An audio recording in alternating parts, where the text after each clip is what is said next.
एक बूढ़े माता पिता अपने 17 साल के बेटे को लेकर नजदीकी पुलिस स्टेशन में पहुंच जाते हैं और वहां जाकर पुलिस वालों से गुहार लगाते हैं कि साहब, हमारे बेटे के साथ में बहुत ही गलत काम हो रहा है। इसकी जो बड़ी वाली भाभी है, इसके साथ लगातार 3 सालों से रेप कर रही है। हमारे बच्चे को बचा लीजिए। और वो हमें घर पर आकर धमकी भी देकर जाती है। यहाँ पर जब पुलिस वाले उस लड़के की तरफ देखते हैं कि तू इतना हट्टा-कट्टा है, इतना जवान है, तेरे साथ में कोई कैसे रेप कर सकता है? तू तो यहाँ पर मज़ाक करने के लिए आया, तू यहाँ से भाग जा, नहीं तो तेरे खिलाफ ही मामला दर्ज करा दिया जाएगा। उसके बाद वो लड़का अपने घर पहुँच जाता है, उसकी भाभी फिर उसके घर आती है और उन घर वालों को डरा-धमका कर उनसे कहती है कि अगर तुमने दोबारा पुलिस स्टेशन में जाने की कोशिश की, तो तुम तीनों के खिलाफ मामला दर्ज करा दूँगी और तुम तीनों को जेल के अंदर बंद कर दूँगी। इस लड़के को मेरे साथ भेजो। फिर उस लड़के को अपने साथ ले जाती है और लगातार 3 दिनों तक फिर उसके साथ में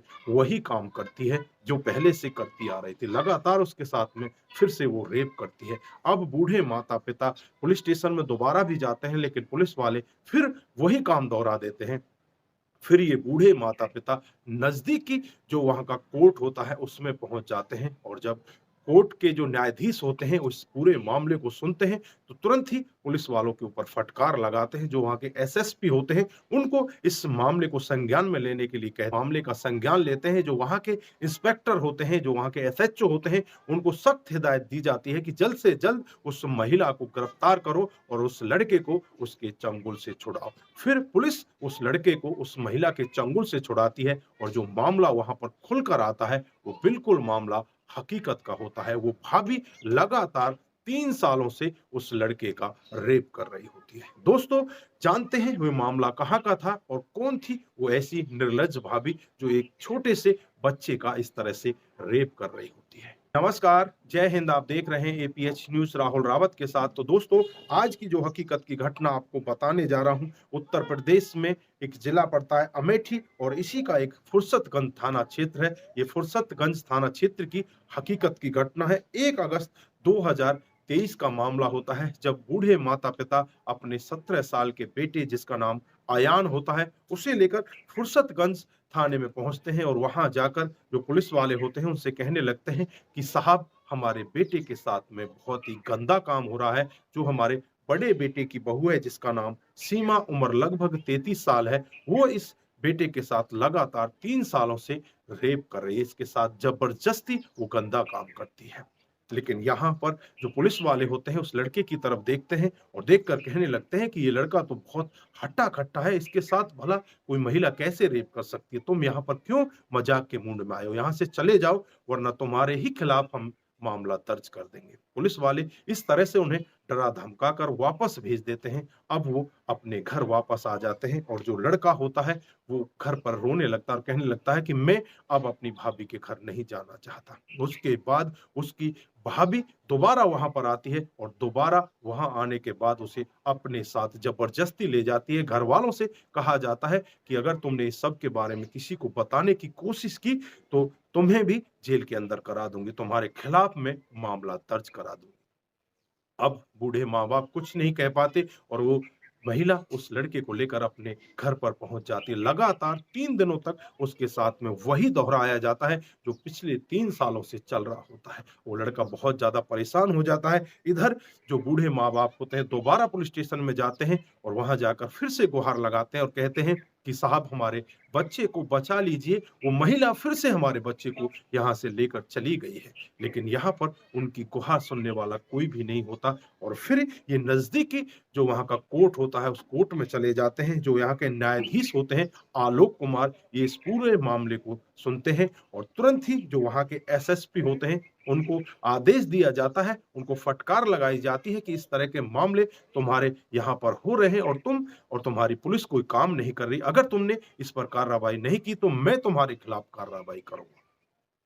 जो वहाँ के एसएसपी होते हैं, तुरंत ही अमेठी जिले की जो फुर्सतगंज थाना होता है, उसके अंतर्गत जो एसएचओ होते हैं, उनको आदेश देते हैं कि तुरंत ही उस महिला के घर पर जाया जाए और उस महिला को वहाँ से गिरफ्तार किया जाए और उस लड़के को उसके चंगुल से छुड़ाया जाए। फिर उस महिला के घर पर जाया जाता है, उस महिला को गिरफ्तार किया जाता है, उस लड़के को उसके चंगुल से छुड़ाया जाता है। उसके बाद जब उस लड़के से उसे उसके बाद जब उस लड़के से उसकी अपबीती पूछी जाती है, तो हर कोई उसकी अपबीती को सुनकर एक बार के लिए दंग हो जाता है। वो लड़का बताता है कि साहब आज से 3 साल पहले का वाक़या होता है, जब मेरे बड़े भाई की मौत हो जाती है। मैं उस समय 14 साल का होता हूँ और मौत होने के बाद मेरी भाभी पहले से ही फ्लैट लेकर अलग रहा करती थी और मैं वहाँ पर चला जाता हूँ। मेरे घरवाले ही मुझे वहाँ पर भेजते हैं कि तू अपनी भाभी के पास रहकर ये अकेली रहेगी तो अच्छा नहीं रहेगा। ये वहाँ पर पढ़ाई कर लेगा, तू वहाँ पर चला जा। फिर मैं वहाँ पर चला जाता हूँ। मेरी भाभी मुझसे बहुत ज़्यादा प्यार करती, मुझे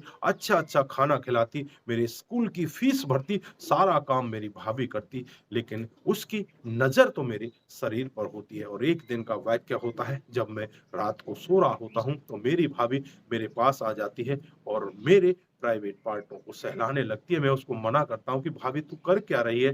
फिर वो कहने लगती है कि मैं तेरे भाई में और तुझ में कुछ अंतर ही नहीं देखती। मैं तुझ में तेरे भाई का ही रूप देखती हूँ। तू परेशान क्यों होता है? मैं तेरे साथ में शादी करने वाली हूँ। लेकिन यहाँ पर वो लड़का रोने लगता है और कहने लगता है कि मैं भाभी ऐसा नहीं कर सकता। लेकिन उसके साथ पहली बार ज़बरदस्ती संबंध बना लिए जाते हैं। उसके बाद इस लड़के को भी मज़ा आने लगता है। ये भी सोचने लगता है कि शायद ये अच्छा काम है और फिर वो भी अपनी भाभी के साथ लगातार इसी तरह के काम को करने लगता है। लेकिन जब उसका मन ऊब जाता है, वो लड़का भी एकदम से परेशान हो जाता है क्योंकि उसकी उम्र ही बहुत कच्ची होती है। छोटी उम्र में ही उसके साथ उसकी भाभी इस तरह के रिश्तों में हो जाती है। फिर वो लड़का भाभी से कहने लगता है कि भाभी अब तक जो मैंने किया वो कर लिया, लेकिन अब मैं तुम्हारे साथ में ऐसा नहीं कर सकता। मुझे माफ़ कर दो और मैं यहाँ से जाना चाहता हूँ। 1 अगस्त को वो लड़का भागकर अपने घर आ जाता है और भागकर आने के बाद ये पूरा मामला अपने घरवालों को बताता है। घरवाले नज़दीकी पुलिस स्टेशन में भी पहुँचते हैं, वहाँ पर पुलिस वाले उनकी कोई गौर ही नहीं करते। उसके बाद उसकी भाभी इन घरवालों को भी डराती है, धमकाती है, उसे वापस अपने साथ ले जाती है और फिर उसके साथ इसी तरह का काम किया करती है। तो कोर्ट की दखल-अंदाज़ी होती है, जब पुलिस के कान इसमें खुलते हैं और पुलिस की आँखें भी खुलती हैं, तब जाकर पुलिस की एक टीम यहाँ पर पहुँचती है और इस भाभी को गिरफ्तार कर लिया जाता है। फिलहाल के लिए इस भाभी के खिलाफ पॉस्को एक्ट और तमाम तरह की धाराएँ लगा दी जाती हैं और इसे जेल के अंदर बंद कर दिया जाता है। बाकी अभी जाँच-पड़ताल चल रही है कि इसमें आगे और भी क्या बड़ा खुलासा हो सकता है, वो अभी